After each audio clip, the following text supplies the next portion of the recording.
Hello and welcome back to another Warlords of Draenor LFR boss preview. So this time it's going to be the Twin Ogron, and this is I think it's a fun enough fight. It's definitely one that on LFR is going to be tweaked pretty heavily in terms of how much the mechanics matter so that it's actually doable.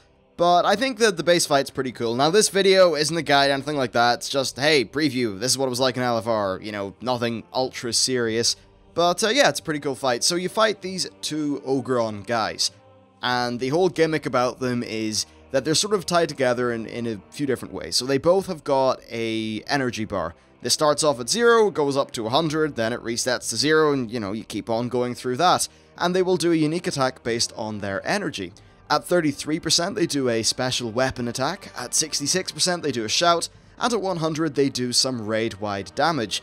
And the other gimmick about them is that as the distance between them increases, their haste also increases, so if you tank them really far apart, they're going to be doing their abilities very quickly, and you won't have that much time to react. However, if you tank them right beside each other, then that's going to be not less of a problem. However, some of their abilities, for an example, a whirlwind that one of them does, actually has got some undesirable effects on the person who's tanking the other Ogron, so tanks will actually have to worry about this, I'd say, on normal and higher, but on LFR, it's probably going to be a rough stack and burn. We know how LFR is.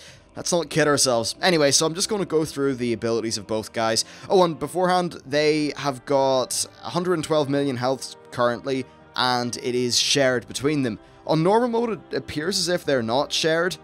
I think one of them enrages when the other one's killed, but that's not the case on LFR. So first of all, we've got Paul. Now, Paul will do a shield bash on the tank, which will hit them and interrupt some spell casting. On its own, it's not much of a problem. However, it does sort of interact with one of Fimos' abilities. Anyway, so that's something that the tank on Paul will have to deal with. Then, at 33% energy, or well, 33 out of 100 energy, he will do shield charge. He picks a direction and he charges in that direction. Anyone in his path is knocked down and damaged, and that damage actually increases based on how far he's travelled. Now, at the end of his charge, he will stop, and then he'll just slam the ground, which will deal damage to everyone within 10 yards, and then knock them back.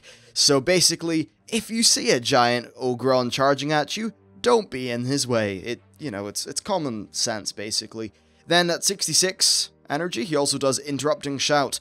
This is a raid-wide AoE, it does like 20,000 damage to everyone, not too much, honestly. But what it does, more importantly, is that it will interrupt casting, so that's not particularly nice for the spellcasters and the healers and stuff. Now finally, at 100 energy, he does Pulverize. This just causes basically bits of the ceiling to fall. He does 3 whacks. The first whack will deal damage to everyone within 3 yards of the target location.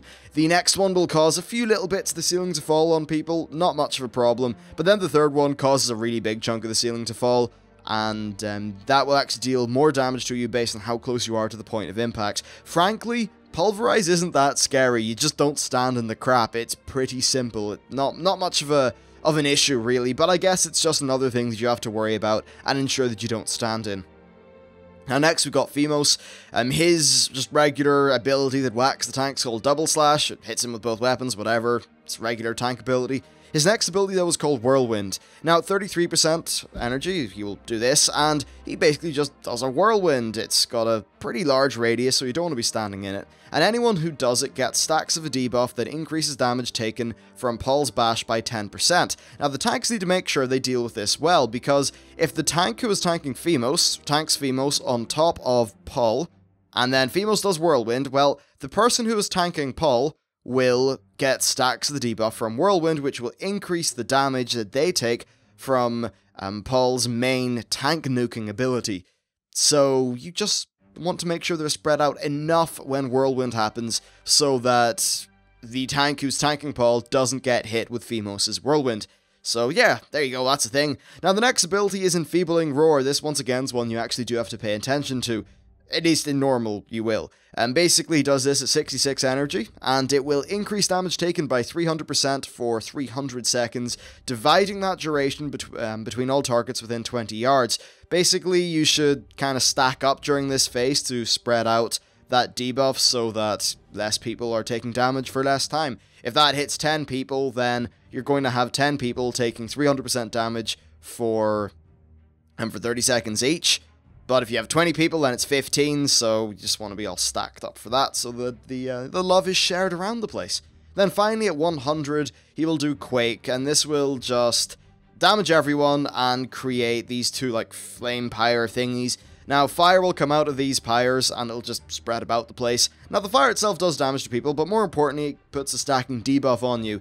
This stacking debuff hurts, actually, when it, well, it hurts if you are bad. If you're okay, if you're a decent player, you're not going to have much of a problem here. Essentially, every stack of the debuff comes with a dot component, but it will also increase the amount of damage that you take from fire. So, if you needlessly stand in the fire, it'll really start to tick up. There was one point in one of the wipes that we had where I stupidly, like, ran into 3 fires. I was like a headless chicken.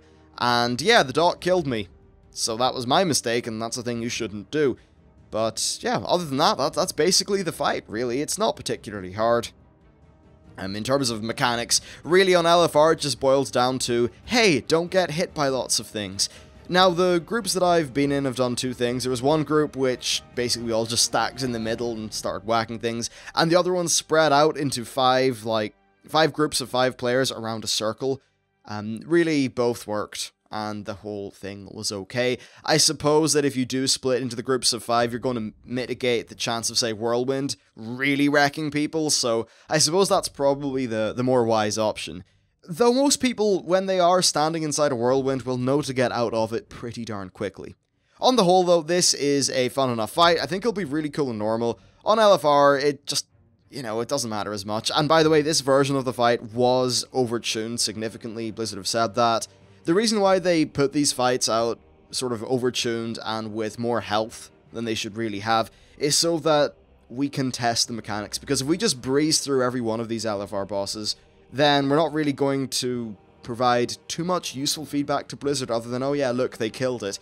Whereas if we kind of butt our heads up against it for ages, then Blizzard have got more data to look at, and they can better analyze how the mechanics actually, affect players. Anyway, so this is a pretty cool fight. I'm trying to think of anything else that I want to say. I suppose that it's going to be very annoying for healers because, of course, casting while moving is something that healers are not going to be doing as much anymore, if at all.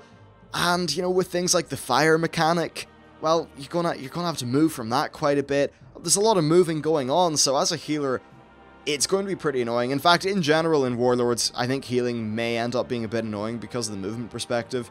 Because, yeah, look, I'm actually planning on doing a video. I'll have to do more research and just basically play more on characters that aren't hunters, you know, that don't have the whole casting while moving thing going on. Because it does seem like it's going to be problematic in Warlords. We'll see how it pans out, but anyway, that's basically it for this video. This was a pretty long boss fight, actually, because of their crazy amount of health, so the video will go on for another little bit. I'll probably just speed it up or something, but yeah, that's it. I hope you enjoyed the fight. Let me know what you think about it, just based on this footage, or maybe if you've tried out in the beta, then let me know what you thought. But yeah, thanks for watching, and I'll see you next time.